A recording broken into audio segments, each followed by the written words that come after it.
Hello, and welcome to SMS text messaging tutorials. Today, we're going to see how to personalize text messages by adding placeholders. Log onto the dashboard using your credentials.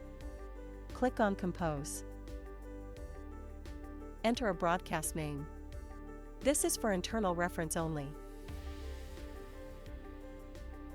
You can either send it to a list or enter the numbers manually. Type in your message in the message field. To add personalized tags, click on the Merge Tags icon. You can select the tags based on your needs, and you can also customize your custom fields based on your requirements.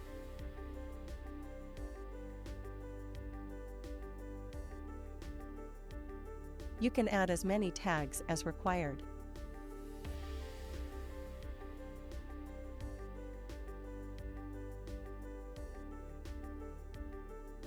You can either send the message now or schedule it for later. Click on Next. Review the details and click on Done. As you can see, the users have received personalized messages. Thanks for watching.